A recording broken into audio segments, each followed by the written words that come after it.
kita langsung ke 26.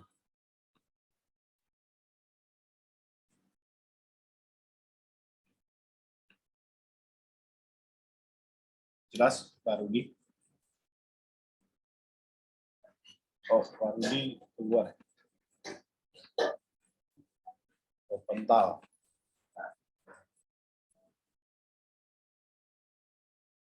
Ya, Bapak Ibu, kita tunggu sebentar. Biar Pak Rudi nyambung lagi, nyambung dulu. Mungkin tidak sengaja untuk live atau internetnya bermasalah. Ya, masih di bab kedua, sutra yang ke-26, yang isinya mungkin bisa saya bacakan, yaitu berlatih terus-menerus guna menginsafi yang sejati, merupakan sarananya pembebasan, yaitu pembebasan dari awidya. Seperti apa penjelasannya nanti biarlah Pak Rudi yang akan jelaskan. Tapi kalau secara terjemahan bahasa Inggris ini awareness itu diterjemahkan menginsafi. Ya, karena mungkin lebih ke dalam ya. Awareness itu tidak diterjemahkan sebagai kesadaran. Ya, awareness itu tidak diterjemahkan sebagai kesadaran, tapi menginsafi. Nanti kita seperti apa, Pak Rudi? Ya. Ya, Pak Rudi sudah gabung? Ya. Ya. Sudah gabung ya. Portal keluar. Ya. Ya, silakan Pak Rudi. Barusan saya tadi membacakan sutra yang ke-26. Silakan. Ya. Ya, terima kasih.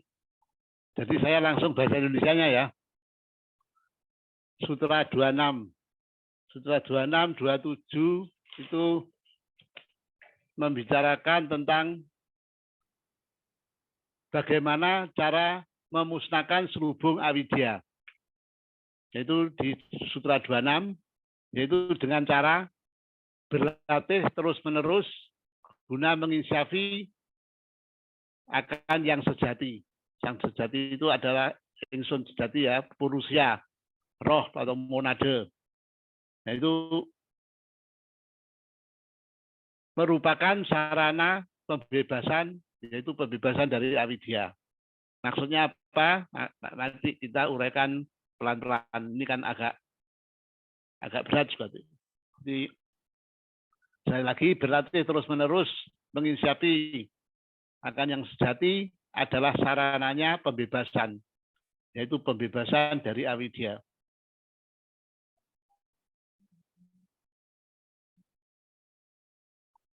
Jadi dalam sutra kali ini kita diberi cara, yaitu cara yang praktis yang harus diterapkan untuk melaksanakannya. Yang ditentukan dengan ini terus-menerus, itu ditulisi. Terus-menerus, yang dimaksud terus-menerus itu apa? Yaitu kita harus, ini ada bahasa Sanskertanya ya, jadi terus-menerus melaksanakan Viveka Kyati. Nah, dulu kan kita sudah sering mendengarkan tentang Viveka. Viveka itu bisa membeda-bedakan antara yang benar dan yang baik. Ada yang benar, yang buruk. Nah, sekarang itu Viveka nanti ditingkatkan menjadi Jnana Dipti, nanti dibahas di bab selanjutnya. Nah, dari Jnana Dipti ditingkatkan lagi menjadi Viveka Kyati. Di bahasa Sanskerta biasa diterjemahkan sebagai menyadari tentang atau pengetahuan yang tentang membeda-bedakan antara yang sejati dengan yang tidak sejati. Jadi kiati itu diterjemahkan sebagai pengetahuan atau kesadaran. Dan karena ini bahasa baru kita dengar, makanya kita harus bahas dulu satu-satu. Apakah Wiveka itu dan apakah Kiati itu? Jadi nanti kalau sudah digabung Wiveka Kiati itu maksudnya apa? Jadi Wiveka atau bahasa Inggrisnya diskriminasi. Kalau bahasa Indonesianya bisa membeda-bedakan antara yang kekal dan yang fana. Jadi WWK yang biasa itu digunakan bagi daya pikir. Jadi pikiran konkret kita diawali dari pikiran konkret ya, mental rendah. Kita harus bisa memilah-milah, memisahkan antara yang benar dan yang salah, yang penting tidak penting, yang untuk diri sendiri atau untuk orang lain. Itu kita harus melatih mental. Jadi mental harus diolah. Itu maksudnya Wiveka, bisa mengolah mental, akhirnya sampai pikiran kita itu tajam. Jadi ada kasus ini untungnya apa, ruginya apa. Nah itu kita masih semua lagi belajar ya. Kadang-kadang kan memang kita hanyut ke arus, tapi kita berusaha terus belajar.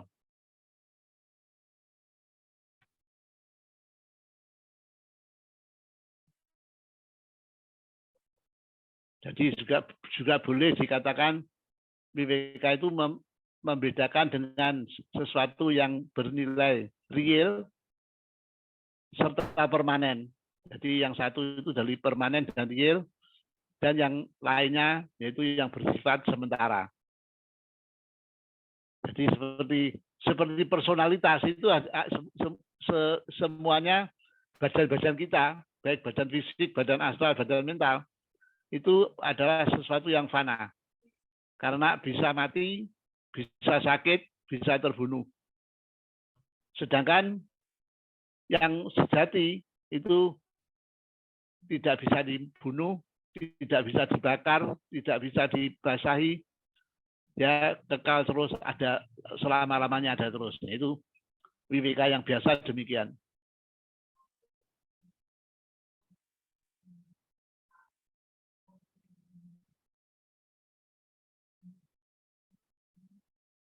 Nah, selanjutnya setelah kita sudah mengolah mental konkret ya, konkret, kita seorang pelaku spiritual itu berusaha meningkatkan kesadarannya di atas pikiran konkret. Jadi ya step selanjutnya yaitu berusaha mengembangkan pikiran-pikiran yang abstrak, yang tidak berbentuk. Kalau di Sanskerta arupa, pikiran-pikiran yang bersifat arupa. Kalau yang konkret itu yang rupa, ada bentuknya, ada namanya.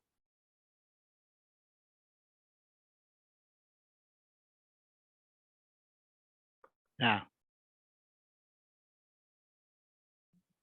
kalau Wiveka tadi kita misi dalam bentuk-bentuk, sedangkan kalau Wiveka Kiati itu kita sudah mengatasi bentuk-bentuk dan nama-nama. Jadi di alam-alam yang tanpa bentuk. Kalau sudah mencapai sana, itu sudah Wiveka yang lebih tinggi lagi. Jadi memang bagi kita baru ya. Jadi menguraikan, kita juga mencari kata-kata yang cocok.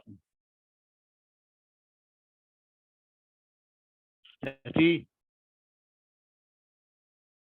kalau Wiveka itu misi dalam berpikir, tapi kalau yang di atasnya itu adalah pikiran yang sudah disinari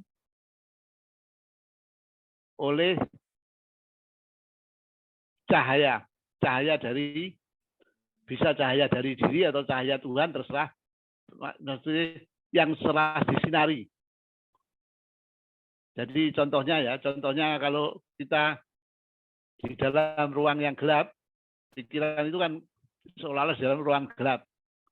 Kita memegang sesuatu, mencari sesuatu, tali, megang tali, dikira kan kok empuk-empuk gitu, wah apa ini ular, terus megang ini, kita mesti bayangan.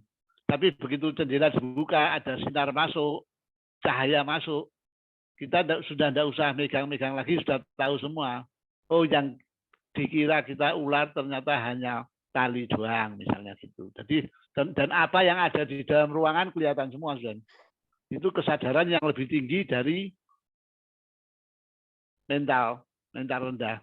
Jadi yang sudah arupa.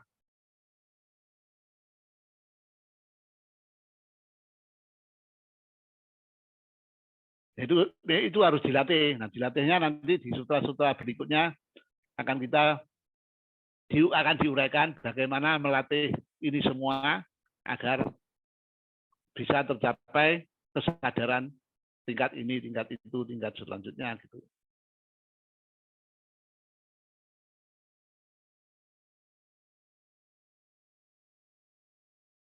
Nah, tujuannya daripada bab 2 ini,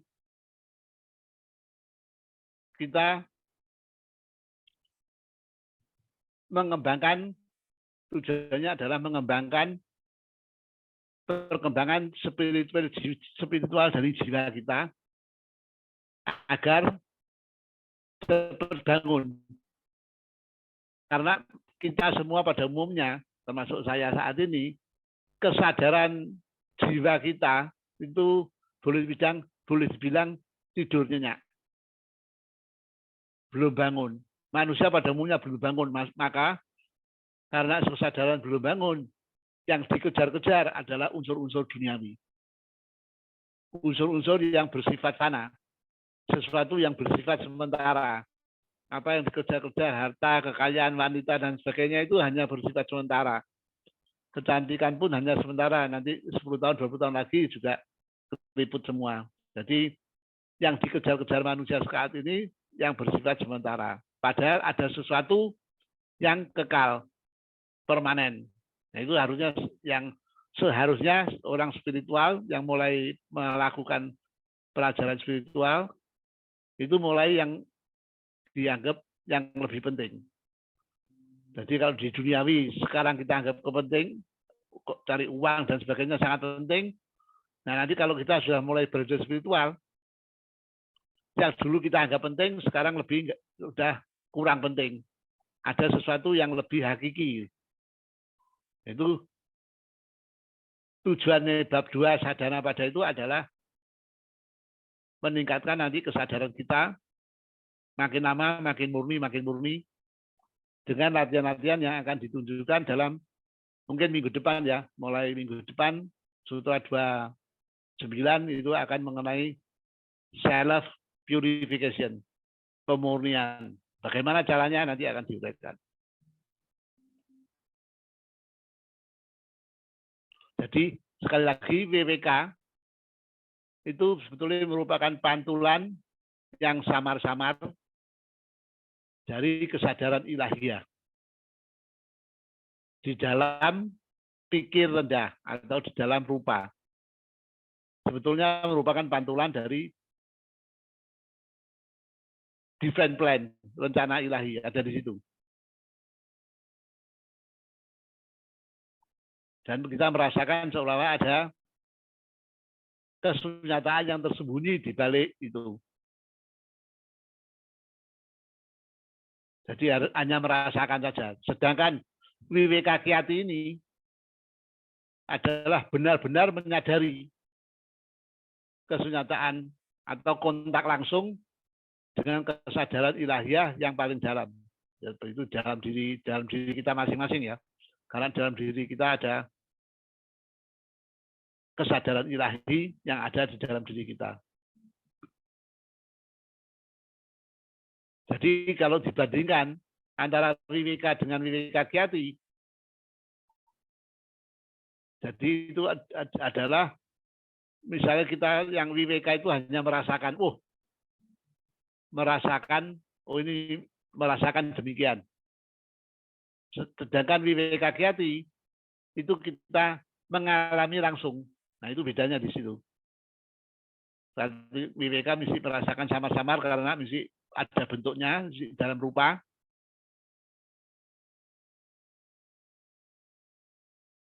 Nah, yang WWK Kyati itu kita langsung menyadari barangnya. Nah, itu pun juga bertingkat. Bagi yang pemula mungkin menyadari hanya terbatas sampai sekian. Nanti setelah kita melatih terus nanti menyadari kesunyatan makin meluas, makin luas, tak terbatas. Jadi ini sutra yang agak sulit ya.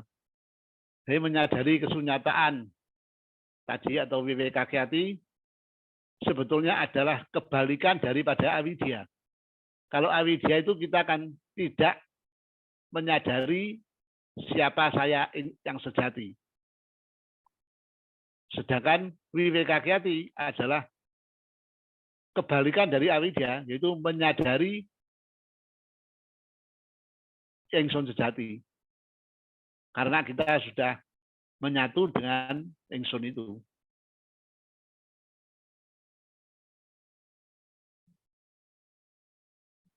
Kalau dibandingkan ya seperti cahaya dengan kegelapan. Karena sudah tidak, kalau kita sudah WWK Kyati, kita sudah tidak memerlukan penerangan lagi. Karena kita berada di sumber penerangan itu sendiri. Dan kalau dia sudah benar-benar mencapai WWK Kyati, jadi ingsun sejati kita atau purusya sepenuhnya menyadari kesunyataan. Dan dia berada di luar kekuasaan dari avidya dan semua dari prakriti guna itu sudah di luar, di bawahnya dia semua. Dia sudah di atasnya itu.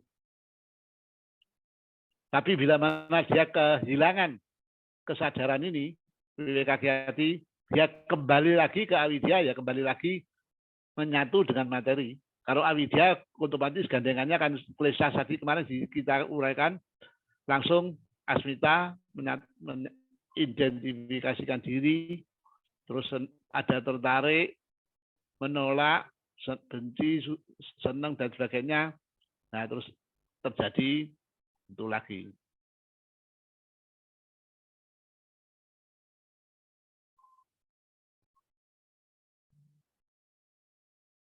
Jadi untuk mengenal yang sejati, kita semua pada akhirnya harus mengalami. Dan itu memang proses dari setiap manusia. Pada saatnya akan mengalami momen-momen tersebut.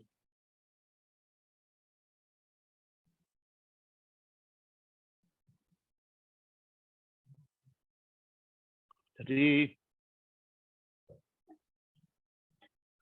tujuannya yaitu seperti ditulis di sini untuk mengatasi avidya, yaitu kita harus mengembangkan kesadaran ilahi yang ada di dalam diri kita sendiri. Itulah adalah satu-satunya cara untuk membebaskan diri dari keterikatan itu. Jadi kita memang betul nanti akan dalam meditasi. Ini Yoga Sutra ini kan tentang meditasi. Makin masuk ke dalam, kita menyadari yang sesungguhnya tujuannya adalah itu, goalnya setiap manusia adalah itu sebetulnya. Dan berusaha, kalau kita sudah mencapai sana, berusaha dipertahankan. Cuma awal-awal nggak bisa mempertahankan lama, paling mencapai sebentar, melorot turun lagi ke alam-alam sini. Melorot, tapi lama-lama kita durasi mempertahankannya harus diperpanjang.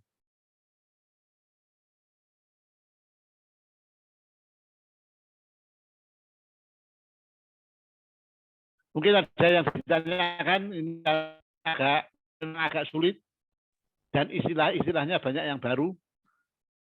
Dan mungkin jarang orang yang sudah pernah membaca buku tentang Yoga Sutra Patanjali. Silakan, ada mau tanya? Silakan kalau ada yang mau tanya atau itu langsung Ya. aja ke Pak Rudi. Langsung. Atau mau menambahkan penjelasan. Ya, menambah juga boleh.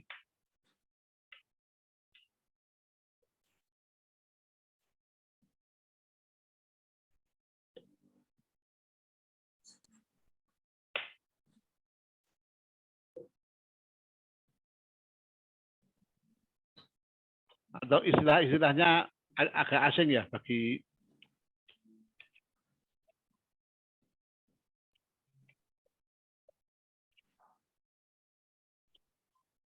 Ada yang menambahin?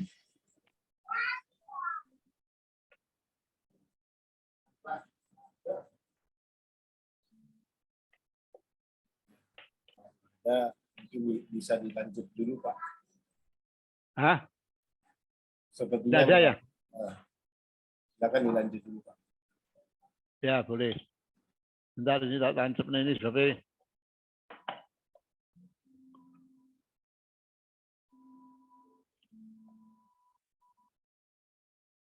Bentar ya. Ini kan di Bluetooth.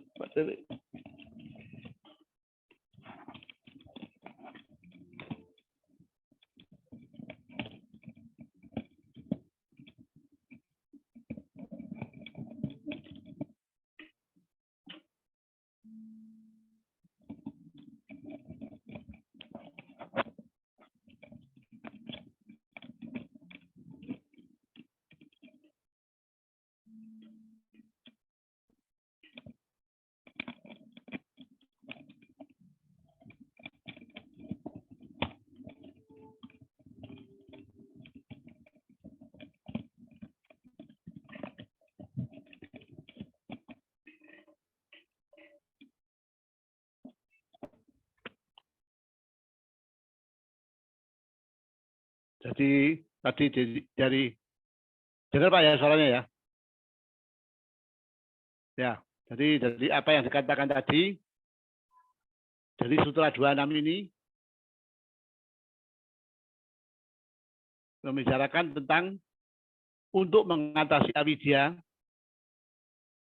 dengan jalan menyadari kesunyataan. Selama kita tidak menyadari kesunyataan, selamanya kita di dalam kungkungan atau diperbudak oleh avidya. Jadi hanya itu caranya untuk membebaskan diri dari ikatan, keterikatan atau ketidaktahuan tentang yang sejati.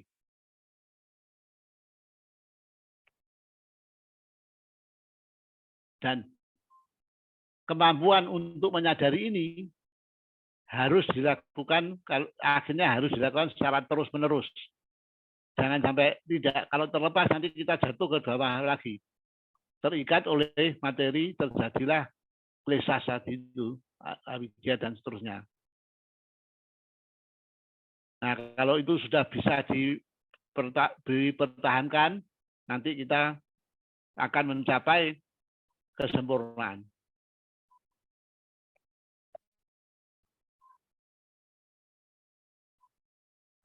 Itu kurang lebih Sutra 26 kurang lebih uraiannya demikian.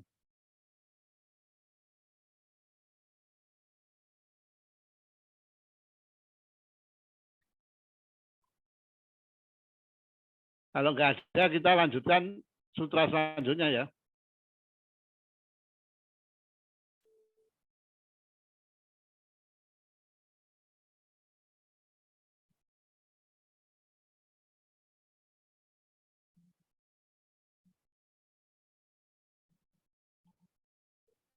Sutra 27.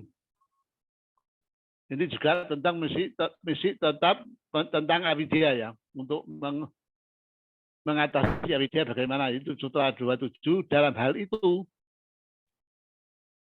stadium tertinggi dari penerangan dicapai melalui 7 tingkatan.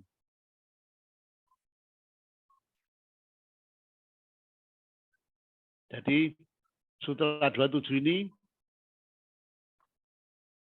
menunjukkan bahwa untuk menyadari kesunyataan tanpa terputus-putus tadi,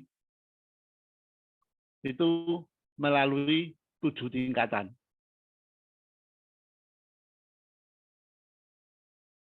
Nah, itu 7 tingkatan itu harus dilalui secara berurutan, satu persatu, tidak bisa loncat-loncat ya.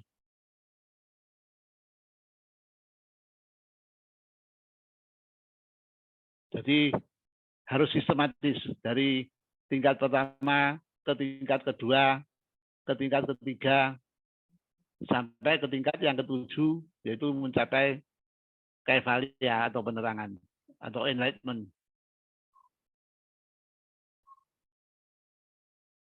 Jadi contohnya persis seperti kalau kita melalui dari Surabaya ke Jakarta, ya.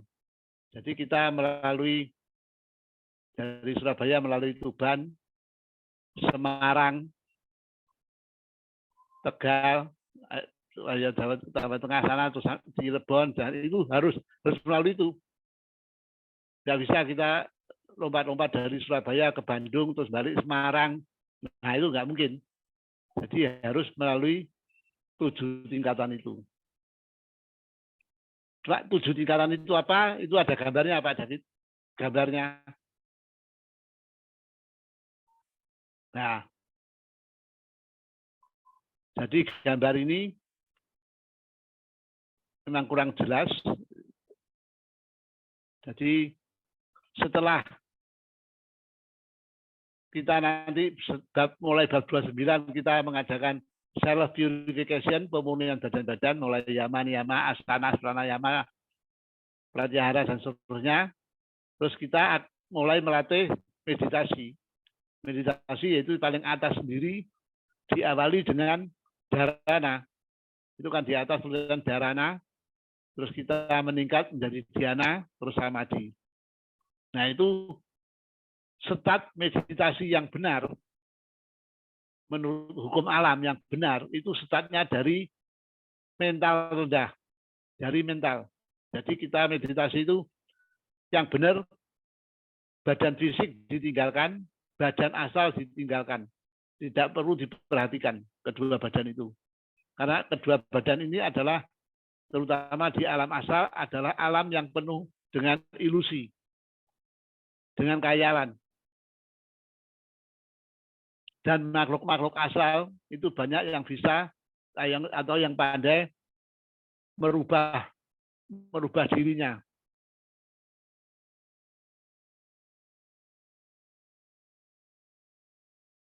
Pikirkan, kalau kita memikirkan seorang master misalnya, nanti makhluk asal itu membaca pikiran kita, langsung dia berubah bentuk menjadi seperti master yang kita pikirkan. Terus kita seolah-olah melihat master beneran. Nanti cerita sama orang-orang, wah saya tadi meditasi ketemu master A, master B, ketemu sampai sang Buddha, ketemu ini. Nah itu adalah bukan adalah gangguan dari makhluk astral.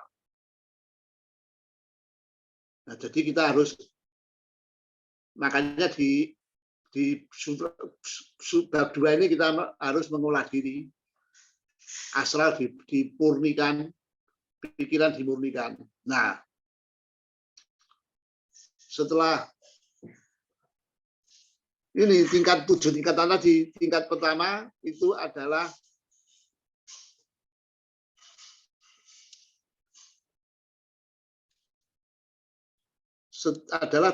tingkat dari samadhi vitarka.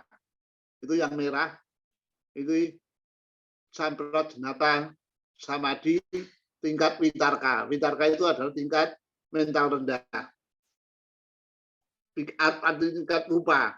Ini nanti akan dibahas, kita nanti juga dibahas di bab lain, bukan di bab 2. Mbak ini hanya menunjukkan saja 7 tingkatan itu. Tingkatan kedua itu di alam arupa. yaitu yang disebut sawicara. Nanti ada sawicara, ada nirwicara.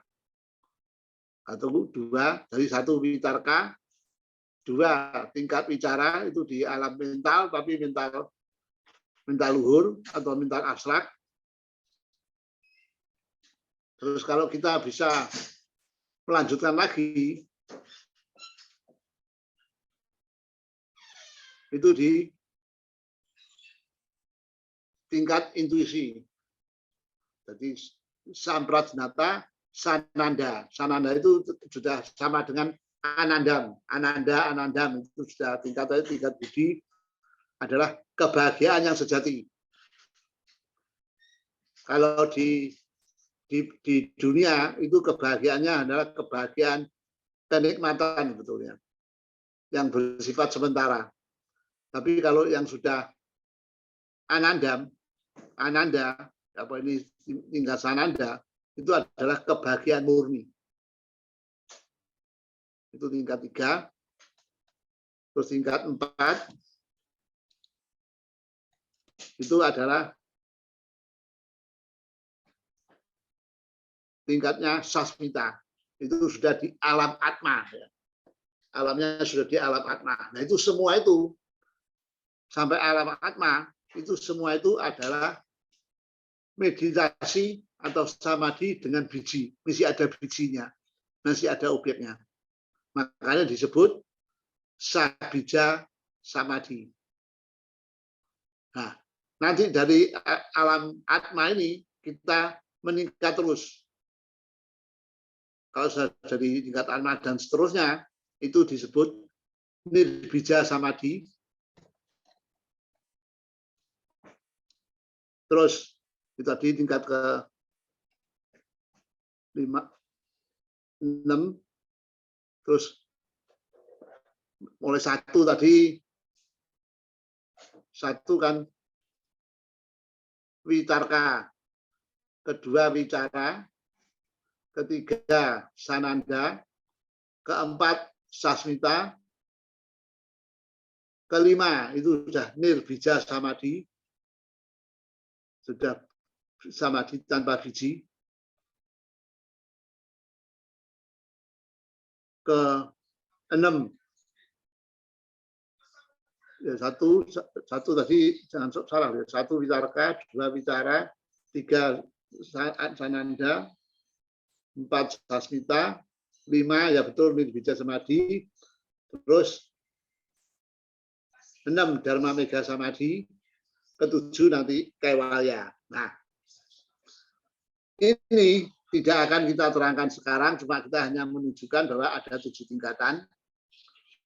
Ini akan kita bahas di dalam bab tentang samadhipada. Ini bab 2 tentang sadhana pada. Tentang sadhana itu nanti tingkah laku, jadi kita harus mempelajari mulai dari laku kita, praktek kita, yaitu nanti mulai 29 kita akan membahas tentang laku-laku yang harus kita wajib sebagai seorang yogi atau seorang sannyasi yang dilakukan. Wajib itu.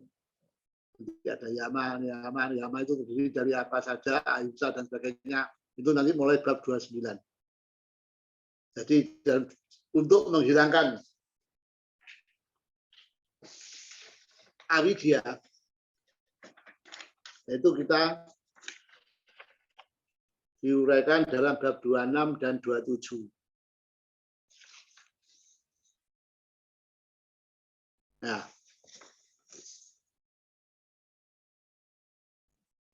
dua enam, 27, mungkin ada yang ditanyakan.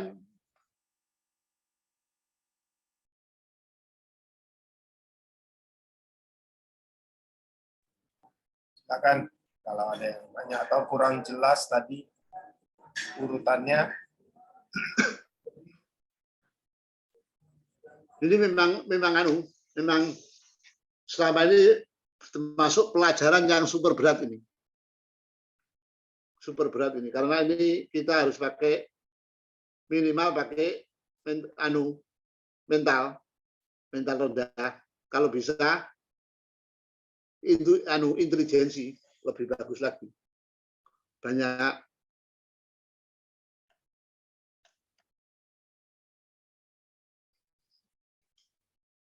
Tapi nggak apa-apa, pelan-pelan. Kalau ada yang kurang jelas bisa ditanyakan. Nggak apa-apa, kalau kita kan studi. Halo Pak Rudi, selamat malam. Boleh bertanya? Ya, Pertanyaan saya karena saya benar penjenengan nantinya ini pelajaran cukup berat karena yang tahu dan bisa mengerti hanya diri sendiri. Tidak bisa bantuan dalam arti dilihat orang lain bahwa sudah sadar, sudah sampai ke WWK dan sebagainya tadi hanya diri kita sendiri yang tahu. Pertanyaan saya Pak Rudi, indikator apa orang sudah sampai ke hal-hal seperti yang jenengan katakan tadi? Apakah ada indikatornya? Apakah ada indikatornya kalau orang-orang itu sudah mencapai tingkatan yang jenengan katakan tadi, Pak? Terima kasih. Indikatornya, Pak. Indikatornya Ya. kita tahu bahwa dia sudah sampai tingkat samadhi tertentu. itu maksudnya indikator itu apa ya? Tanda-tanda. Tanda.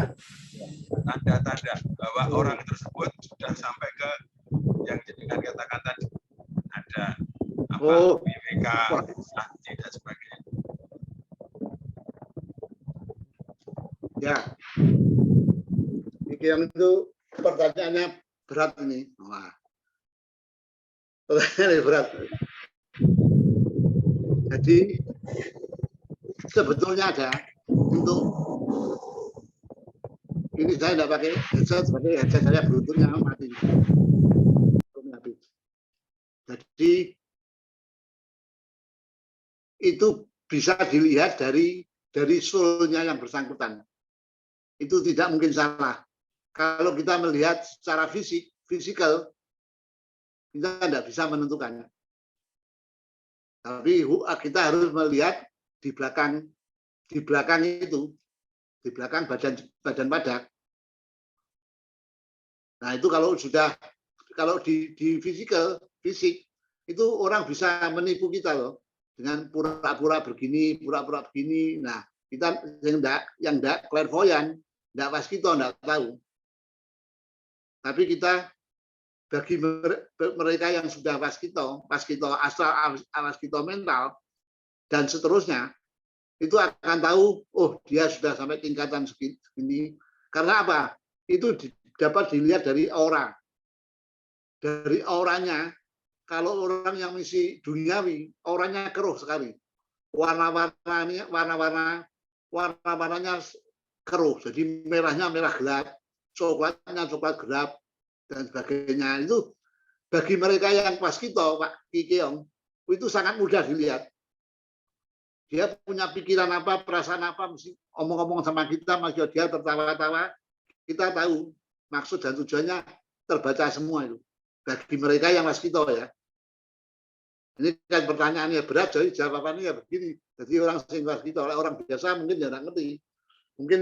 Mungkin bisa saja orang ngomongin manis gitu. Ternyata di belakangnya ada maksud mungkin membodohi orang lain atau bagaimana, kan kita tidak tahu. Tapi bagi mereka yang waskito, hal demikian itu sangat mudah dilihat. Seperti kita melihat di dalam berdasmani. Karena di alam fisik, alam asal, alam mental itu sebetulnya sama saja. Hukumnya sami mawon. Cuma kita melihat dengan indera yang lain. Kalau secara fisik Pak Anu Ki Keong itu susah dicari tanda-tandanya.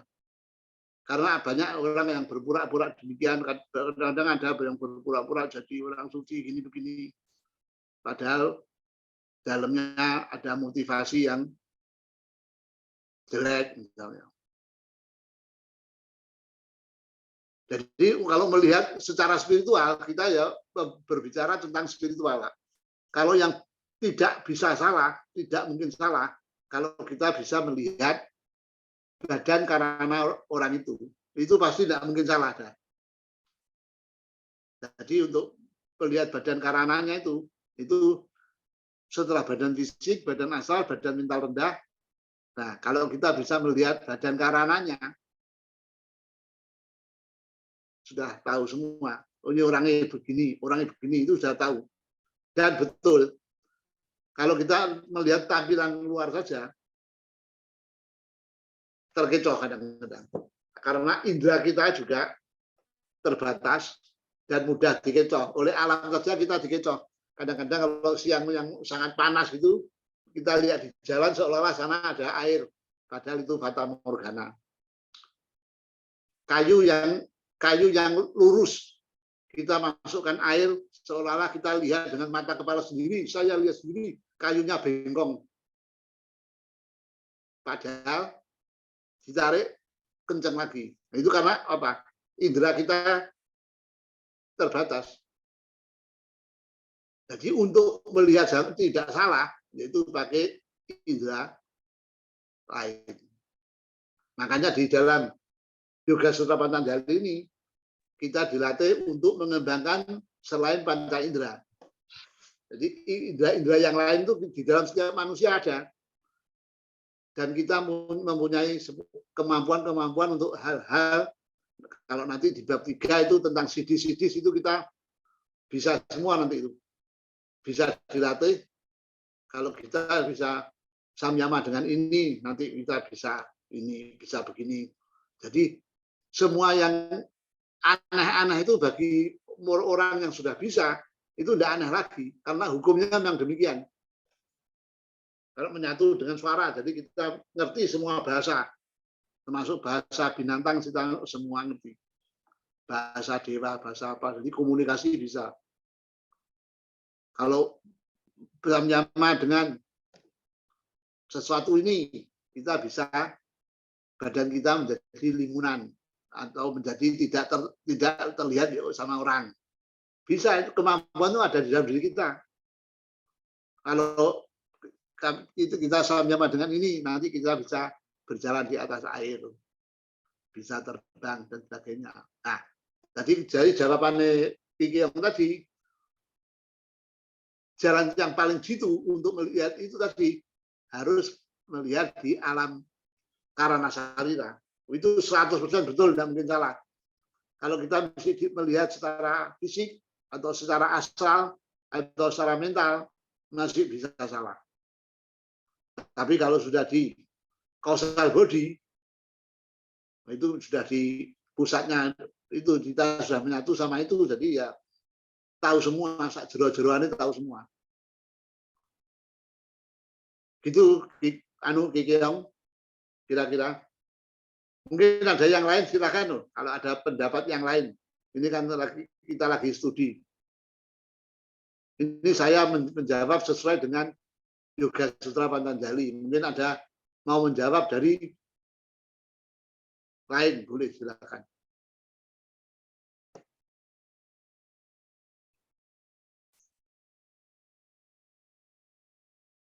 Tapi kita nanti meditasi, kita dengan meditasi dengan sendirinya kita tahu sampai mana orang ini begini nanti tahu. Makin ya, terima kasih Pak Rudi. Sama-sama Kikiong. Karena akhir-akhir ini saya melihat sesuatu yang cukup menarik Pak Rudi. Oh ya. Bisa di-share di sini Pak kalau mau. Iya, matur nuwun. Oke, sami-sami Pak. Ki Jantit.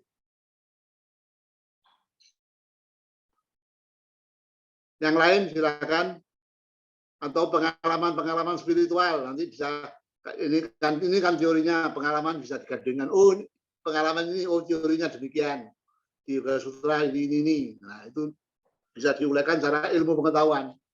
Kan ini judulnya The Science of Yoga.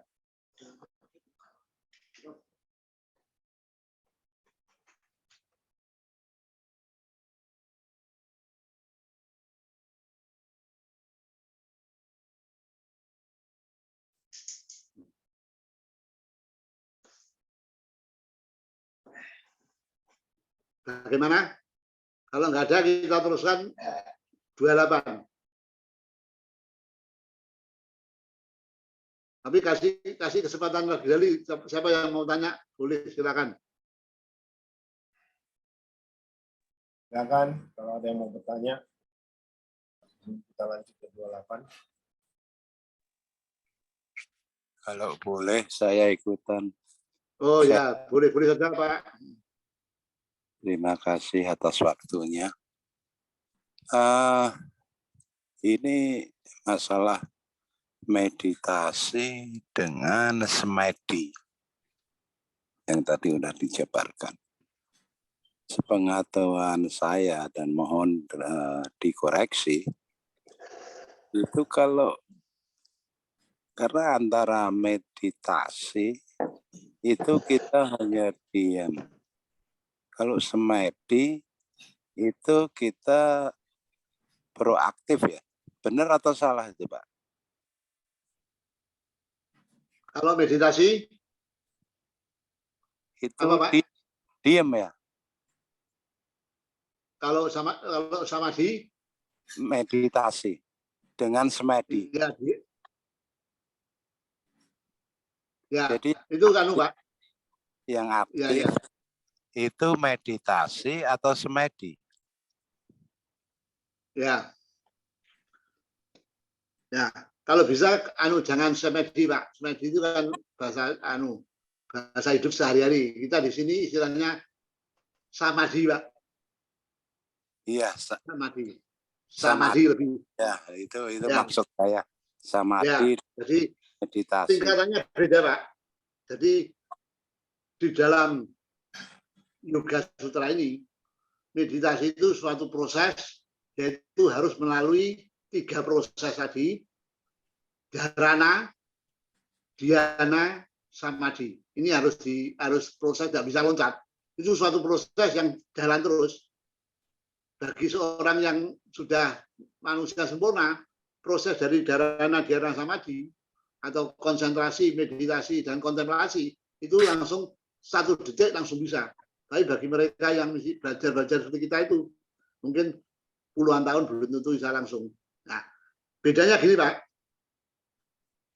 meditasi itu adalah ada subjek yang meditasi, Pak Joko, dan yang di objek meditasi. Terserah objeknya apa, mau objeknya napas boleh, mau objeknya benda-benda yang ada di luar boleh, mau objeknya cinta kasih boleh. Jadi mesti ada subjek, ada objek.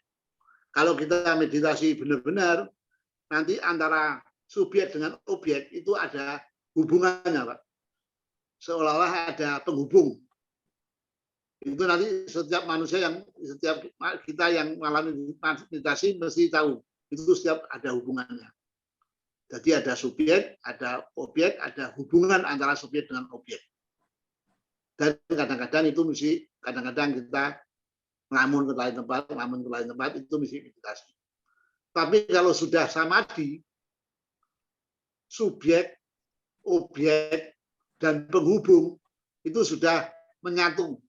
Jadi tidak ada saya, tidak ada itu objek di luar, dan penghubung tidak ada. Jadi sudah menyatu.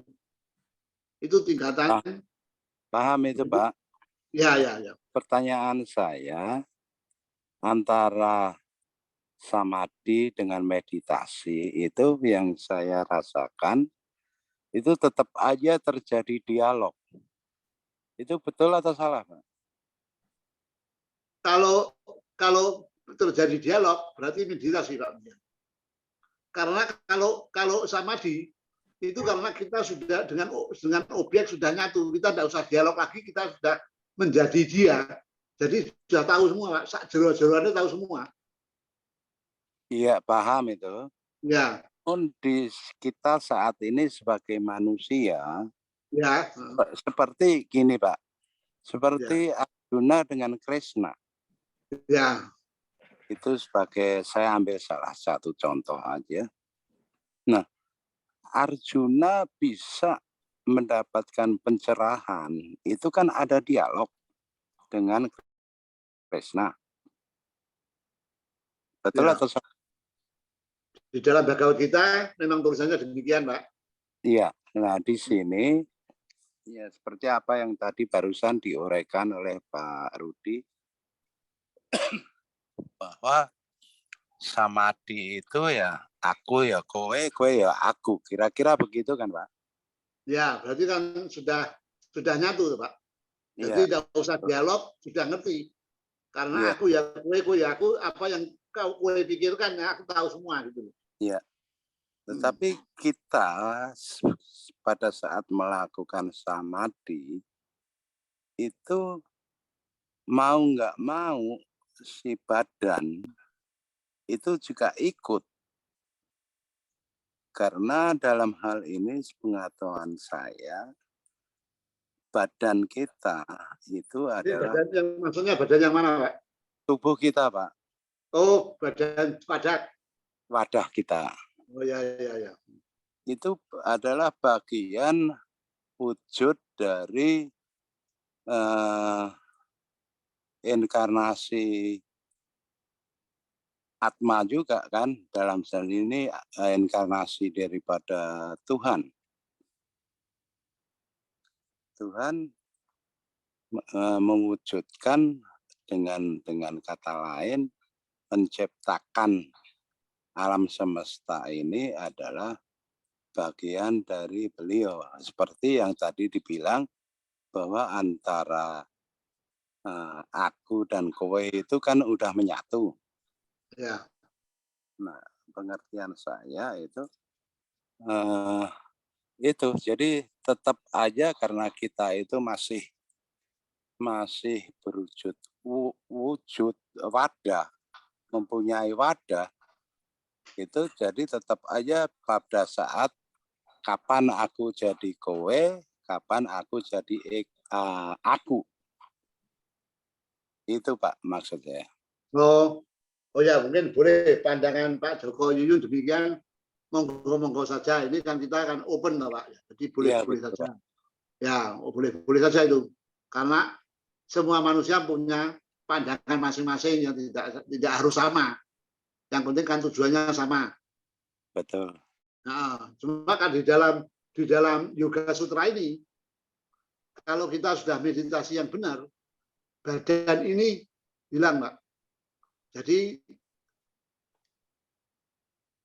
waktu meditasi kita masuk ke dalam, badan fisik itu di luar saya. Saya masuk ke badan astral.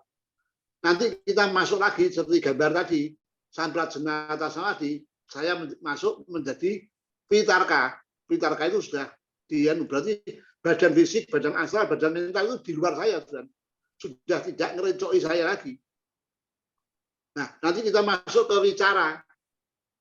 Itu yang wicara di luar juga. Kita makin masuk, makin dalam.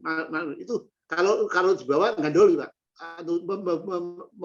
Memberi beban kita. Jadi dilepas. Memang benar-benar lepas. Nanti kita makin masuk lagi terus Sasmita, Ananda dan sebagainya. Akhirnya nanti kita ketemu guru sejati dalam diri kita yang nuntun kita. Nanti masuk lagi pada akhirnya kita bertemu dengan makrokosmos. Jadi badan sudah waktu meditasi itu badan tidak ada. Masih badan itu dibakar, dibunuh sudah tidak pengaruh bagi kita, tidak terasa. Karena kesadaran kita itu sudah masuk ke dalam atau naik ke alam-alam yang lebih tinggi. Karena kita sudah melakukan nirbija samadhi.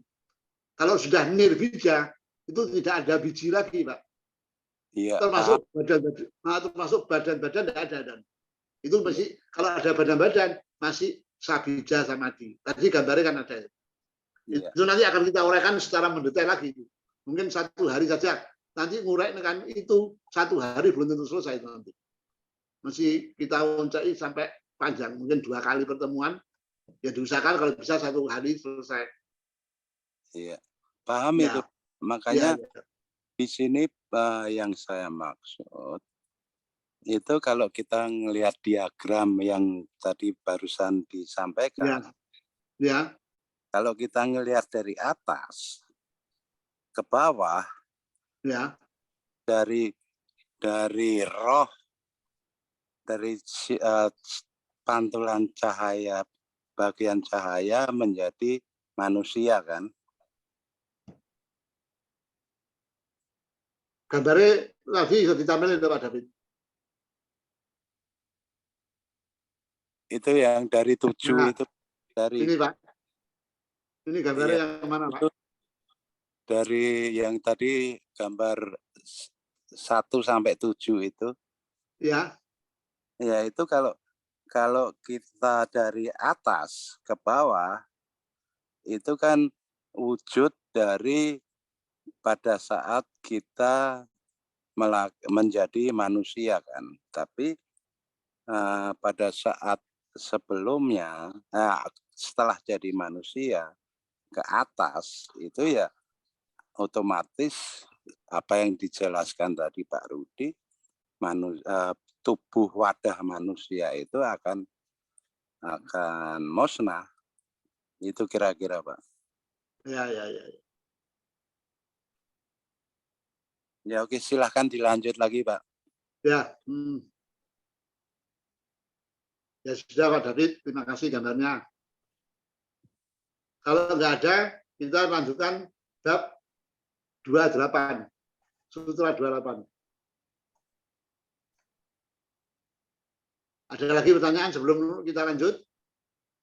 Atau tambahan?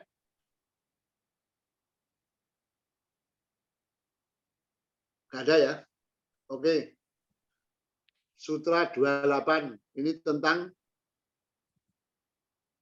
Wiweka. Dengan melaksanakan latihan-latihan yoga yang telah ditentukan, nanti di dalam Sutra 29 dan selanjutnya sampai 50 lebih, itu mengenai latihan-latihan yoga yang ditentukan, yang harus kita praktekkan dalam hidup sehari-hari. Maka dengan lenyapnya ketidakmurnian, karena kita sudah self-purification, memurnikan diri, toh, dengan lenyapnya ketidakmurnian, muncullah penerangan batin yang mengembang menjadi tahu atau sadar akan kesunataan. Jadi sangat penting. Jadi mulai minggu depan, mulai bab 2 sutra 29, satu persatu harus kita latih masing-masing di rumah. Itu sangat penting sekali. Itu dilatih terus sampai kita mati ya. Dan nanti waktu inkarnasi lagi, inkarnasi yang akan datang, kita lanjutkan latihan-latihan ini, kita lanjutkan terus sampai kita menjadi manusia sempurna. Karena kita memerlukan ratusan inkarnasi. Toh. Kalau ini nanti diterapkan dalam hidup sehari-hari, insya Allah kita nggak sampai 777 inkarnasi.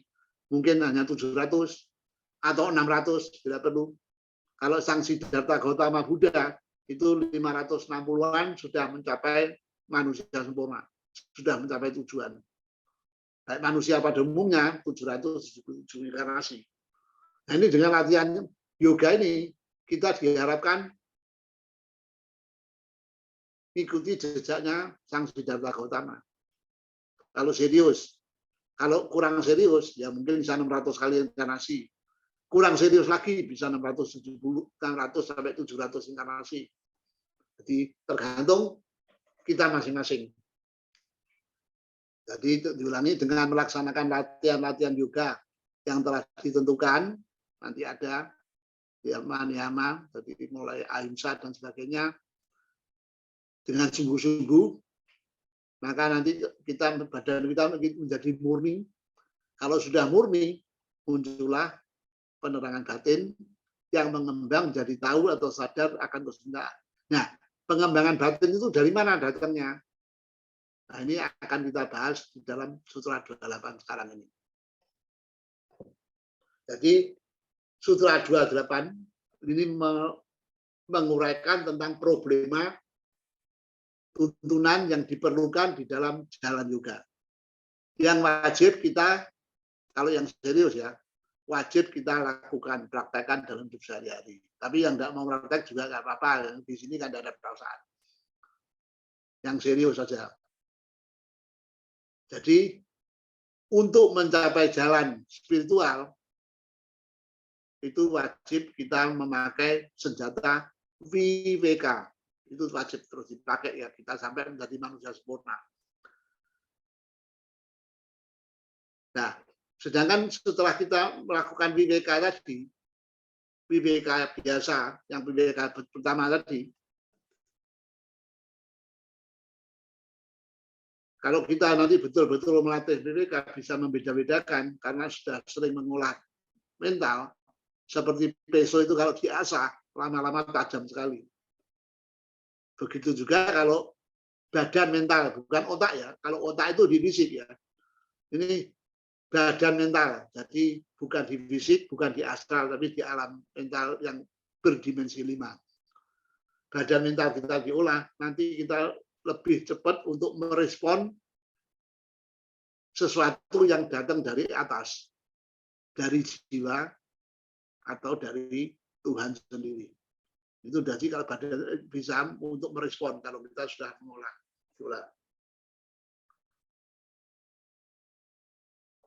Jadi kalau itu nanti diolah, nanti memberi dorongan pada yang melakukannya itu baru boleh mengikuti jalan yoga.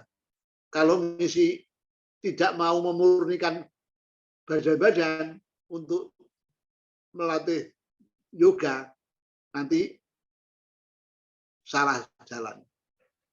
Kalau cari enaknya sendiri, nggak mau latihan gini, aku menderita soro-soro. Nggak boleh main, nggak membunuh. Harus jujur, satya, astia, harus brahmacharya, harus gini. Wah, nggak mau aku. Nah, kalau nggak mau ya nanti ngikuti, akhirnya karena badannya nggak bersih, nggak murni, bisa terjerumus ke jalan hitam. Dan itu banyak terjadi, dan di dunia itu banyak terjadi. Kalau di Afrika ada voodoo, di lain-lain tempat ada, akhirnya masuk hitam nanti. Jadi WWK itu tadi dikatakan adalah memberi tuntunan kepada si siswa, si pelaku tadi untuk bisa menginjak jalan yoga. Nah, tapi kalau sudah menginjak jalan yoga, apakah WWK tetap WWK yang mental rendah? Tidak. WWK-nya harus dikembangkan sampai menjadi yang istilahnya Sanskerta Jnana Dipti. Bersinarnya pengertian batin. Jadi kalau WWK itu adalah badan mental tadi, mental konkret, mental rendah. Sedangkan Jnana Dipti itu adalah pikiran yang disinari oleh cahaya dari intuisi atau cahaya dari budi yang di bahasa Sanskerta disebut anandam. Nah, itu kalau sudah disinari cahaya budi, itu apa yang dilihat, apa yang dirasakan, dapat dianu, itu semua memang yang nyata, yang betul, yang kekal. Kalau misi belum disinari, WWK biasa, itu misi bisa salah. Jadi untuk bisa masuk ke dalam jalan yoga yang aman, agar kita tidak terpeleset ke dalam jalan kiri, itu wajib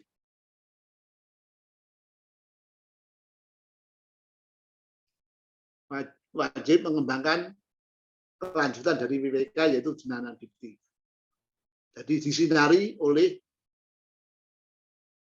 sinar dari Purusya, dari ingsun sejati.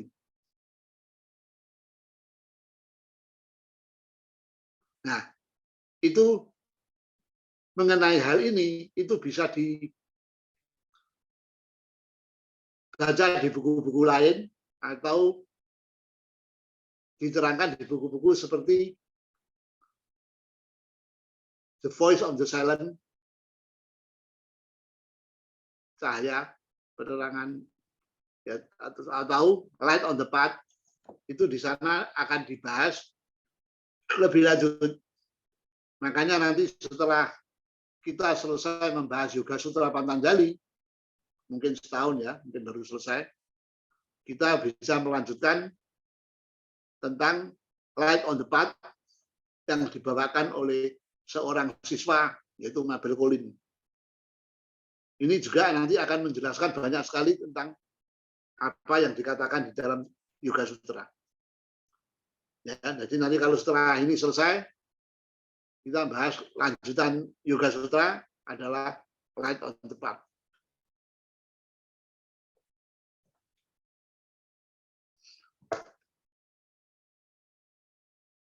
Nah, dalam hal Jnana Dipti tadi, jadi pikiran yang telah disinari oleh cahaya batin, itu terdapat dua hal, yaitu pertama, bahwa sinar ini datang dari dalam dirinya sendiri,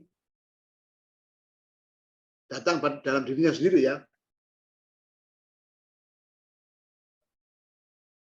Kalau nanti sudah makin kita makin melatih itu, akhirnya kita sudah tidak perlu tuntunan dari luar lagi. Ini membicarakan manusia yang telah mencapai tingkatan ini ya. Jadi kalau kesadarannya sudah Jnana Dipti, ya minta pikirannya sudah diterangi oleh cahaya dari Budi. Jadi semua yang ada di dunia itu sudah tidak diperlukan lagi. Tapi bagi kita, buku-buku, terus guru-guru itu sangat dibutuhkan sekarang ini, tongkat untuk jalan. Tapi setelah kesadaran kita mencapai tingkat ini, semua tidak dibutuhkan karena tuntunan ada di dalam diri kita masing-masing. Nah, ini bagi manusia bagi orang-orang yang pikirannya masih di personalitas, masih terikat oleh badan-badan, ini dianggap nonsen. Nggak mungkin. Kita tanpa buku, tanpa ini, tidak mungkin. Tapi bagi mereka yang sudah tingkatannya nanti sama dirinya sampai tingkatan itu, memang betul, itu sumber pengetahuan. Jadi kita karena pengetahuan itu kita sekali melihat kesunyataan, itu kalau dibukukan bisa berjilid-jilid, yang bukunya tebal-tebal. Tapi kalau di dalam alamnya sendiri kesunyataan yang berdimensi 6, dimensi 7, itu kan sudah dimensinya di atas dimensi 5. Itu langsung kita melihat seret gitu saja. Ruang waktu nggak ada di sana. Jadi yang pertama, sinar itu datang dari diri kita masing-masing. Pada suatu ketika, kalau kita makin mendalam itu, sudah tidak perlu tuntunan dari luar. Itu jaminan itu. Karena tuntunan itu mesti bisa salah ketik atau bagaimana, atau salah bayar, atau kelebihan bayar, dan sebagainya. Tapi kalau ini sudah betul-betul tidak mungkin salah. Lebih matematis daripada matematika ini.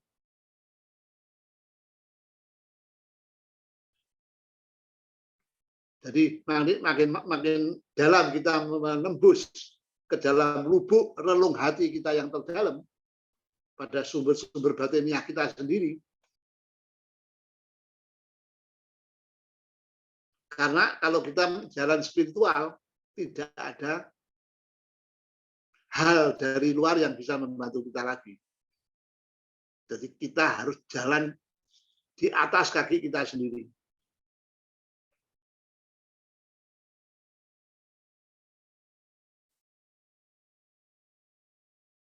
Jadi ini adalah jalan aman untuk menginjak jalan yoga itu. Yang pertama. Yang kedua, bahwa penerangan atau cahaya tadi, cahaya batin dari kearifan ini terus berkembang dan memberi tuntunan kepada kita sampai mencapai tingkat Viveka Kiyati. Nah, jadi Viveka ada 3 ya. Jadi pertama Viveka titik. Kedua yang sudah ada disinari oleh sinar Ingsun Jati, itu adalah Jnana Dipti. nanti kalau itu sudah dilakukan terus, makin dalam, makin masuk ke dalam relung hati kita dalam, kita menjadi Vivekakyati. Kalau Vivekakyati, kita sudah masuk dalam sumber sinar itu sendiri. Viveka kita mesti di dalam sinarnya itu. Jnana Dipti kita masuk di dalam sinar cahaya itu. Vivekakyati membawa kita kepada sumber dari cahaya itu. Jadi kita sudah tidak perlukan cahaya lagi. Karena kita sudah bersatu dengan sumbernya. Nah itu. Nah, kalau sudah demikian, ya bentar, santai dulu satu-satu ya. Jadi kedua, kita akhirnya kalau Vivekakyati berarti kita sudah menyadari kesunyataan itu. Menyadari. Jadi itu bukan katanya atau menurut buku atau ini kita mengalami sendiri. Pengalaman langsung. Nah, itu yang diperlukan sebetulnya setiap manusia itu harus mengalami langsung. Jadi akhirnya kita bisa lebih mantap dan lebih hakul yakin.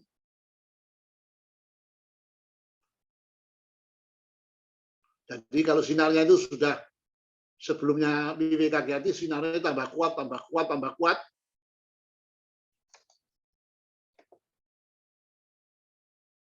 Dan akhirnya kita mengalami pertama kali mengincipi akan kesunyataan.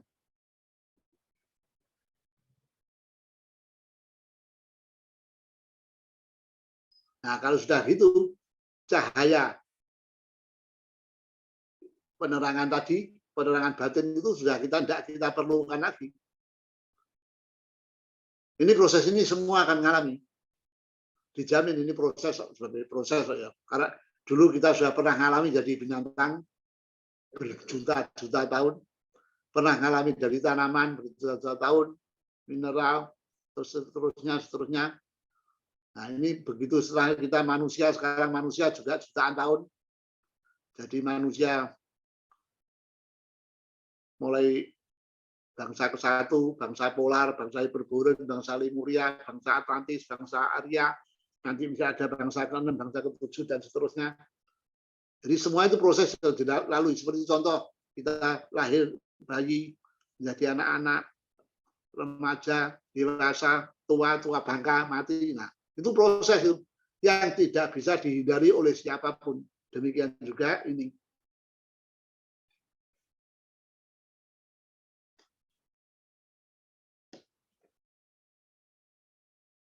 Jadi kita akhirnya sekarang tahu secara teori, ya secara teori kita nggak apa-apa teori dulu, bahwa Viveka itu harus kita kembangkan untuk kita jangan sampai jatuh ke jalan kiri. Kalau sudah dikembangkan nanti meningkat dapat sinar dari yang alam-alam lebih luhur atau sinar dari Purusya sebetulnya, tapi ya itu namanya Jnana Dipti bahasa Sanskerta. Terus nanti kalau kita sudah masuk ke dalam sumbernya itu Vivekakyati. Kalau sudah Vivekakyati, otomatis avidya itu terkikis habis. Sudah tidak avidya, sudah kita menjadi bukan avidya lagi, menjadi widya. Ah, itu kan tidak widya, tidak mengenal kita yang sejatinya, swarupa kita, kesadaran kita yang murni. Itu avidya. Terus nanti akhirnya itu dipertahankan terus sampai tadi sampai kita meditasi samadhi menembus dharma mega samadhi. Terus akhirnya mencapai kaivalya, mencapai enlightenment atau self realisasi dan menjadi manusia sempurna.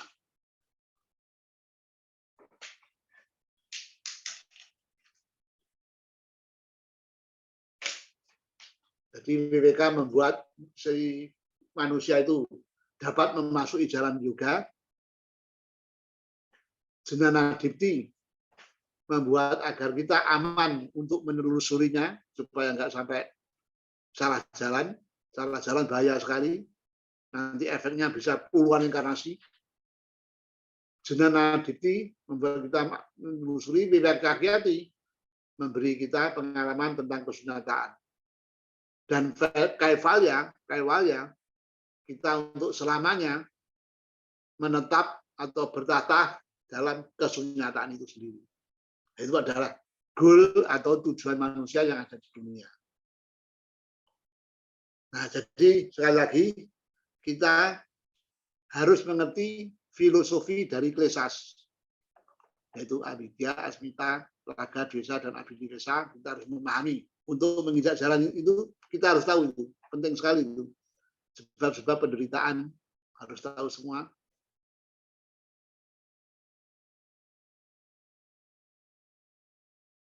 Jadi kalau nanti kita sudah tahu klesas sampai menembus penyebabnya apa, prosesnya demikian, kita bisa ngatasi nanti. Dibalik aja. Dari ini avidya menjadi gini-gini, nanti prosesnya kita balik saja dari yang belakang menjadi seperti kita evolusi dari 1 menjadi 2, 2 menjadi 3, tritunggal menjadi banyak, nanti dari banyak kita kumpulkan menjadi 3, dari 3 menjadi 2, 2, 1, dan kita kembali pada Tuhan. Dari 3 itu apa kembalinya? Yaitu melalui Ida Pinggala. Ida itu yin, feminin, yin, Pinggala yang melalui sumsumna, nanti kita merembet ke atas terus, naik, akhirnya dari tulang cakra keberapa langsung take off kita. Take off, naik terus kembali kepada Tuhan. Akhirnya manunggaling kawula lan Gusti. Jadi nanti kalau kita sudah ini dijalani, kita akan memberi obat kepada manusia, bukan hanya penyembuhan sementara, tapi obat yang permanen, kita menjadi manusia sejati. Dan tidak akan bisa jatuh atau turun kembali kepada manusia seperti kita ini, yang masih bergulat oleh berbagai hal dalam dunia ilusi, dengan pengaruh dari triguna, rajas, tamas, sattva, dan sebagainya. Nanti kita akan terlepas dari itu nanti. Kalau ini benar-benar dijalani ya. Nah, untuk menjalani dan terlepas dari itu tidak bisa satu kali kehidupan. Jadi memerlukan banyak kali hidup, banyak kali inkarnasi. Dan setiap inkarnasi kita meningkat, makin maju, meningkat, makin maju. Tapi kalau kita salah jalan kiri atau black magic, wah, kita nggak maju-maju itu. Tambah bisa melorot itu. Bisa masuk subhuman itu nanti. Bisa jadi monster yang tidak punya perasaan untuk membunuh orang dan lain seperti Sambu itu. Jadi ya orang anak buah tebak der, jeroannya diambil, dijual, sabu-sabu dan sebagainya, itu sudah bukan manusia. Ini kalau di sini istilahnya monster. Perasaannya sudah nggak ada.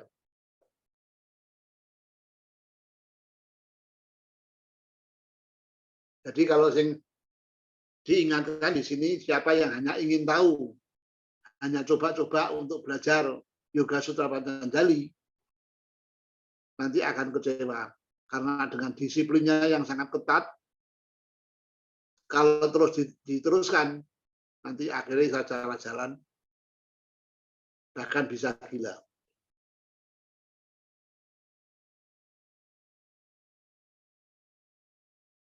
Mungkin ada yang ditanyakan?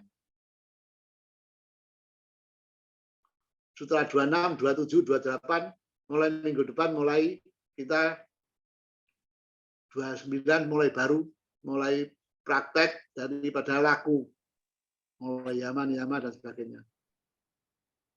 Boleh saya ikut sharing, Pak? Nah, monggo Pak. Matur nuwun. Sami-sami ya. Saya setuju dengan pemahaman apa yang dijabarkan itu. Cuman sharing saya itu semua apa yang sudah diuraikan itu bisa dilaksanakan dengan pemahaman manunggaling kawula Gusti. Untuk memahami manunggaling kawula Gusti itu mungkin perlu waktu yang banyak, karena Ya. apa yang disampaikan oleh Pak Rudi tadi itu tingkatan pemahaman manunggaling kawula lan Gusti itu Ya. tingkat atas. Ya. Tapi kalau kita mulai dari bawah, itu pemahaman manunggal tubuh kita dengan jiwa kita itu sangat susah.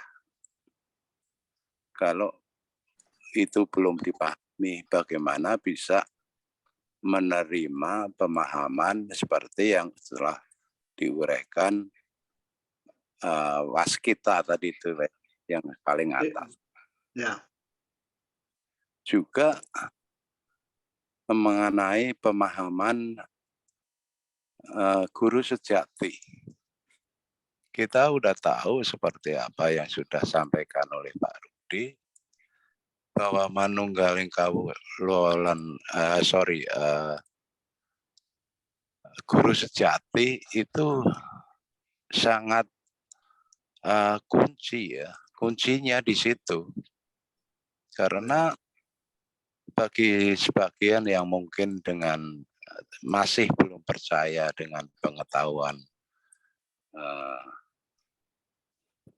apa yang setelah diuraikan itu, guru sejati itu, ya tidak akan sampai ke atas. Karena bagi saya, ya menurut saya pribadi, guru sejati itulah yang akan menuntun kita, memberitahu bahwa saat ini itu kita berada di mana. Nah, nanti guru sejati kita masing-masing akan menuntun kita pada tingkatan yang lebih atas. Jadi istilahnya dengan bahasa lain, itu endek wiwitane dhuwur wekasane. Nah, itu aja Pak, tambahan dari saya. Ya. Terima kasih. Betul sekali Pak Joko. Nanti di dalam bab 1 kita akan membahas tentang yud. Ya, yoga kan berasal dari yud. Yud itu adalah penyatuan. Jadi memang awal mulanya persatuan antara badan-badan kita, personalitas kita dengan jiwa kita, body kita dengan soul kita, itu disatukan. Yoga, yud disatukan. Nah, setelah disatukan kita nanti belajar sampai berapa kali inkarnasi. Nanti soul kita di yud lagi, yoga disatukan lagi dengan ingsun sejati. Arti soul dengan spirit, dengan monade kalau di teosofi, kalau di yoga sula dengan purusa. Nah itu dia, terus kita berkembang lagi.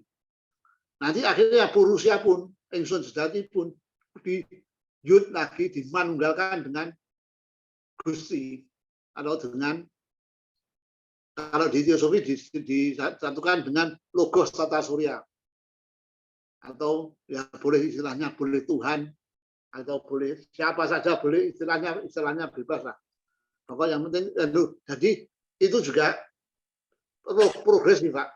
Jadi pertama itu antara penyatuan antara personalitas dengan individualitas. Mudah-mudahan personalitas individualitas semua ada ngerti ya. Nggak usah diuraikan lagi ya.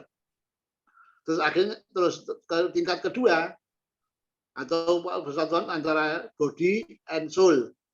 Nanti kedua soul dengan spirit atau individualitas dengan universalitas atau monade atau purusia. Nanti selanjutnya penyatuannya antara purusia dengan iswara. Iswara itu Tuhan, istilahnya Sanskerta. Jadi iswara itu Tuhan, purusia itu ya kita-kita ini. Jadi betul Pak. Pengalaman Pak Joko sudah betul. Matur nuwun Pak. Sami-sami.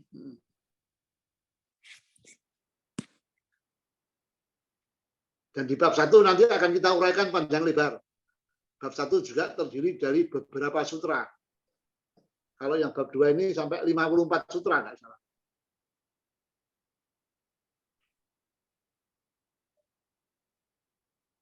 Ada yang lain? Oke Pak, saya juga mau matur Pak.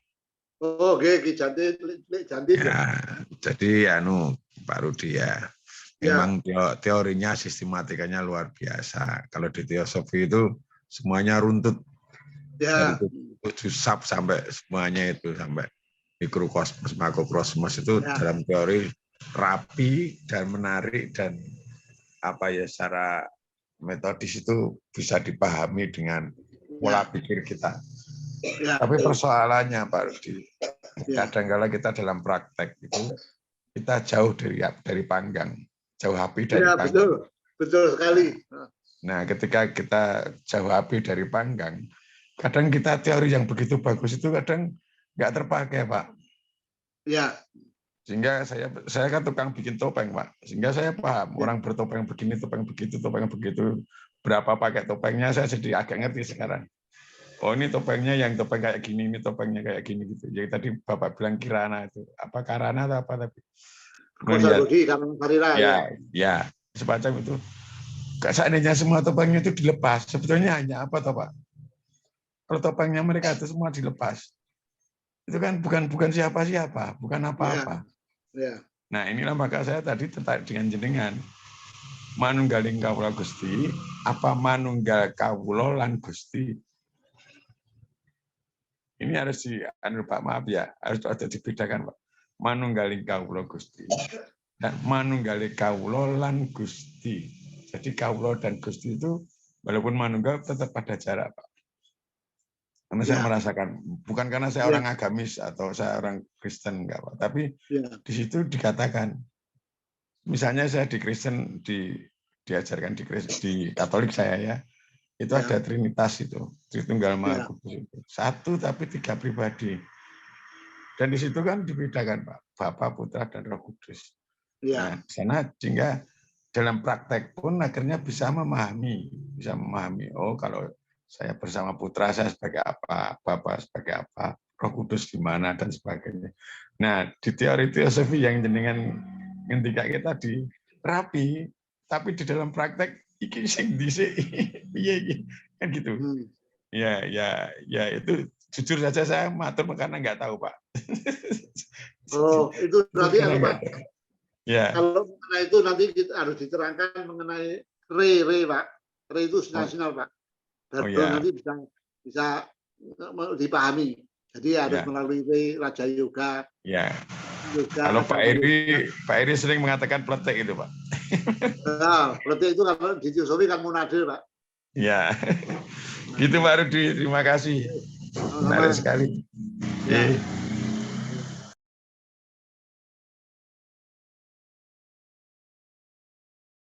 Tadi hanya tambahan dari Ki Keong ya, bukan pertanyaan.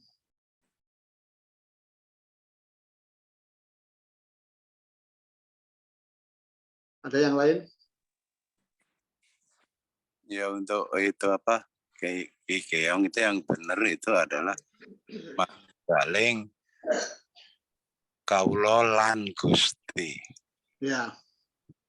Itu aja buat Ki Keong. Ya, jadi benar. Tadi yang benar adalah manunggaling kawula lan Gusti. Ada lan nih. Ya, sama. Bukan kawula Gusti. Ya. Kawula Gusti itu untuk politik. Sebenarnya awalnya.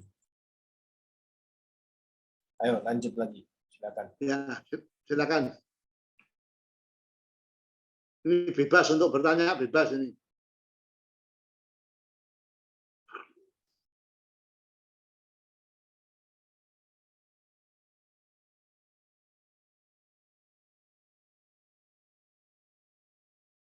Apa ini pelajaran ini atau terlalu berat atau enggak ya dibandingkan yang dulu-dulu?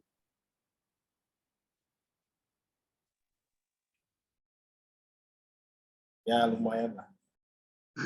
Kelihatannya yang tanya kok susah gitu. Saya baru bisa menangkap 20%. Yang ceramah saja susah loh Pak. Saya ceramah juga susah nih, tantangan untuk cari kata-kata yang mudah diterima itu susah juga nih. Ya.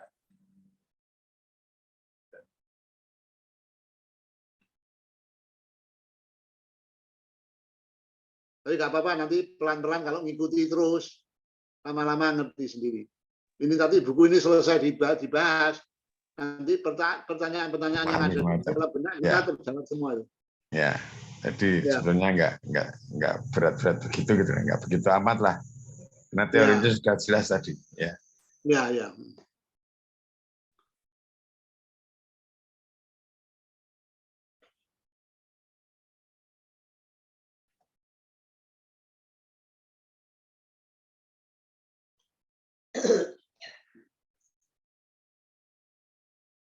Monggo silakan lanjut lagi. Itu Pak Budi Rajo biasanya kan banyak komentar juga. Ya mungkin lagi mengikuti dinner di Bali kan. Atau melihat siaran langsung. Oh ya, tadi ngikuti ya deh.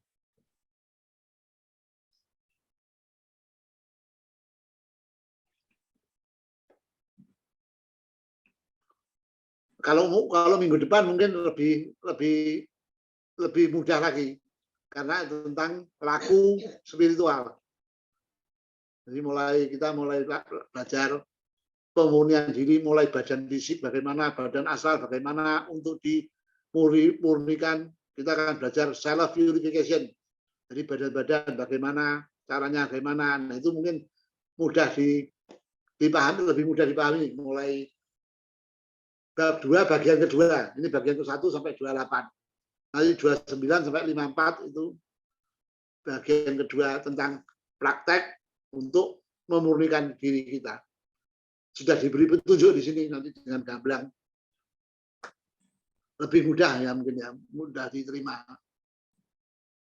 Kalau ini 1 sampai 28 itu memang setengahnya abstrak.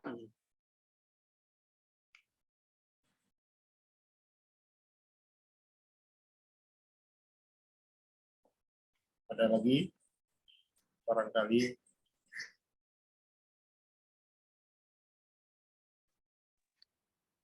nanya yang Ki Keong tadi apa bedanya Pak? Ki manunggaling kawula Gusti kawula sama satunya Gusti dan manunggaling kawula lan Gusti. Nah, bedanya apa itu tadi? Kurang jelas sih bahasa Jawa itu. Katanya Ki Keong kalau kawula Gusti langsung manusia dengan Tuhan jadi satu. Tapi identitasnya hilang. Tapi kalau lan Gusti dan itu jadi manusia kita menyatu tapi identitas kita nggak hilang. Nah, benar sing manunggaling kawula lan Gusti. Di filosofi juga itu yang benar. Karena identitas kita nggak hilang. Bukannya kita menyatu dengan Tuhan terus kita hilang. Enggak. Identitas kita tetap ada. Berarti masih ada pemisahan ya, Pak ya? Memang kalau di sana memang begitu. Karena ada oknum sendiri ya. Kita satu oknum Purusya asal kita dengan oknumnya itu Iswara. Tapi sudah super samadhi. Samadhi tadi kan sudah ada objek subjek. Jadi aku ya kowe ya aku, tapi itu ya gitu. Tapi tetap ada identitas. Iya Pak, itu kan saya upamakan Pak misalnya ya Pak ya. Kita itu makhluk semesta, ya kan? Makhluk semesta. Ya tetap kan beda kan antara yang semesta dan saya sebagai makhluknya. Seperti yang interpersonal itu kan fakta itu kita nggak bisa. Iya betul. Kalau konsep manunggaling kawula Gusti konseptual boleh, tapi dalam hal fakta atau kenyataan yang kita rasakan itu rasanya kayak rapenak gitu Pak. Rasanya manunggaling kawula Gusti. Aku ki sapa? Emangnya gue itu siapa? Saya nyatu sama Gusti gitu loh Pak. Ya, betul Pak. Ya bagus Ki, lebih jelas Ki. Matur nuwun. Sami-sami ya. Nah itu kesadaran Pak. Ya. Pak Ya, Pak. Karena kesadaran aku ya kowe, kowe ya aku itu sudah pada tingkatan seperti apa yang dibahas Pak Rudi. Tapi kesadaran kapan saya menjadi kowe dan kapan menjadi aku itu yang mutlak. Selama kita masih hidup, masih nginjak tanah. Tapi sesudah kita nginjak tanah, seperti Pak Rudi bilang tadi, bukan awidya tapi udah ke tingkat widya, itu udah beda. Ya. Artinya, karena ya sekali lagi kesadaran selagi kita masih injek tanah itu yang harus kita pahami dengan benar. Karena kalau sudah kowe masih injek sudah tidak nginjek tanah lagi, itu ya mau tidak mau seperti apa yang dibilang harus reinkarnasi lagi. Itu aja kurang lebihnya. Ya. Mohon cek kalau salah. Benarkan.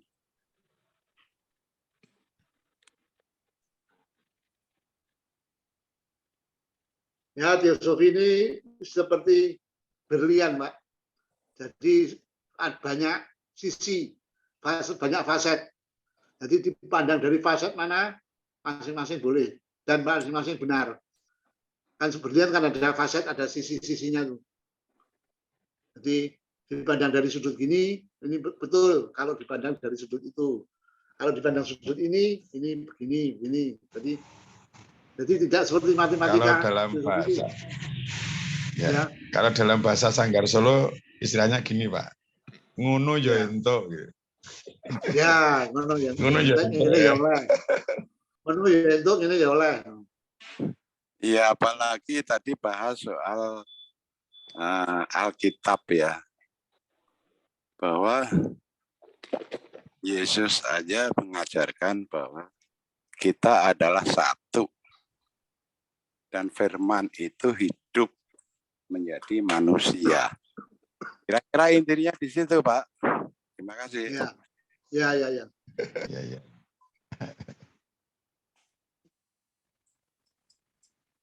Ke Pak Rudi, untuk tahun minggu depan, saya ingin praktisnya seperti apa kalau kita mau latihan yoga. Oh ya, minggu depan ini mulai setelah 29 sampai 50 itu adalah laku yang harus kita praktekkan dalam hidup sehari-hari.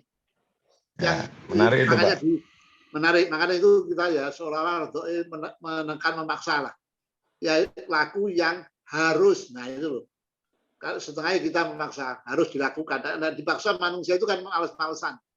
Sifatnya tamasih keluar. Jadi harus dipaksa dan harus dijalani. Ya, laku yang kayak orang haus harus minum Pak. Kalau nggak minum dehidrasi gitu Pak. Ya dehidrasi. Pak. Badannya tambah rusak nanti. Ya. Betul, Janti, betul sekali.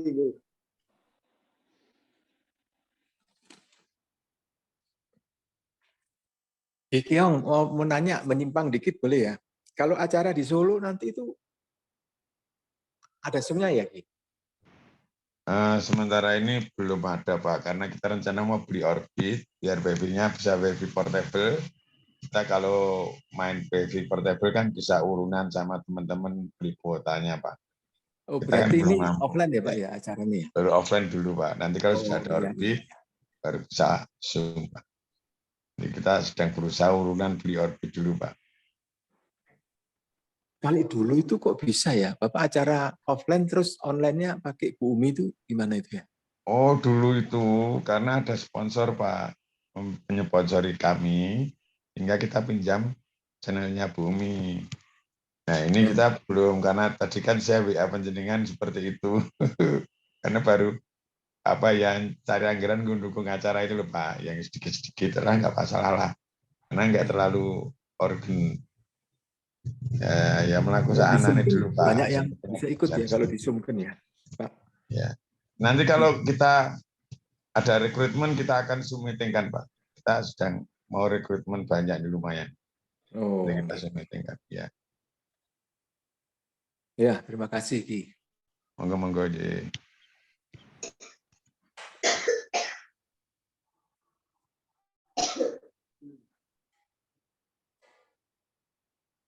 Kayaknya sanggar yang aktif ini Surabaya sama Solo ya, ya Pak Rudi ya. Solo, terus waktu rapat kongres itu ada Saraswati katanya ya lumayan. Oh iya. Mani Magelang yang gerak kan. Tapi nggak offline Pak. Nggak offline. Oh ya. Ya online. Ya kalau yang online cuma Surabaya sama Solo. Iya. Bagus lah.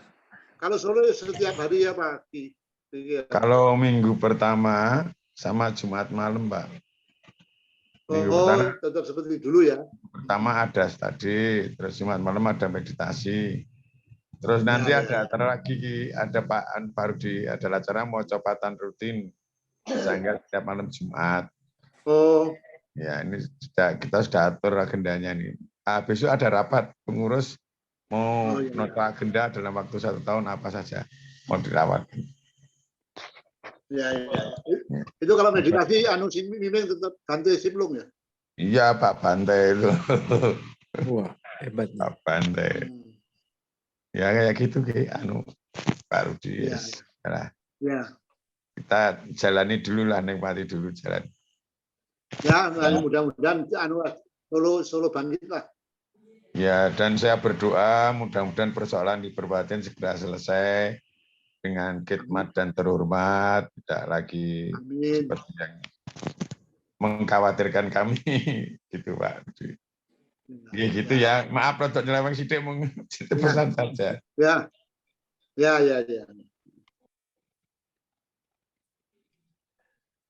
Lanjut Pak Rudi.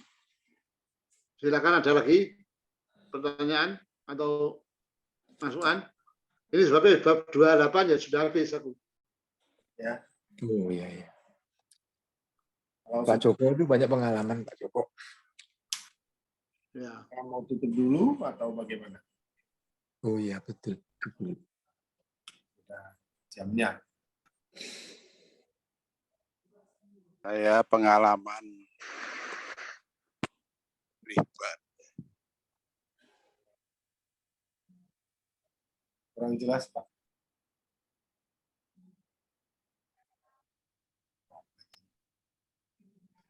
Oke, saya rasa mungkin Pak Rudi bisa tutup dulu.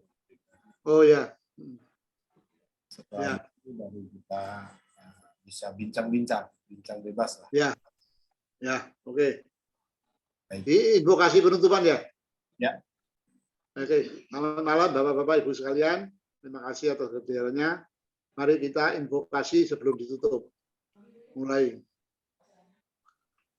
Oh daya kasih sayang, kami berjanji setia padamu. Karena tahu hanya kasih sayang dapat menolong dunia. Kami menyeru berkah-Mu kepada semua yang berusaha mengabdi kepadamu. Kami menyeru berkah-Mu kepada semua yang tahan menderita, sehingga mereka dapat bersuka-cita mengalami pelukan kasih sayang-Mu, meskipun di tengah-tengah penderitaan atau kesusahan. Kami menyeru berkah-Mu kepada semua yang dengan sengaja menimbulkan derita, sehingga mereka dapat berpaling kembali dan mengabdi kepadamu. Aum. Syanti.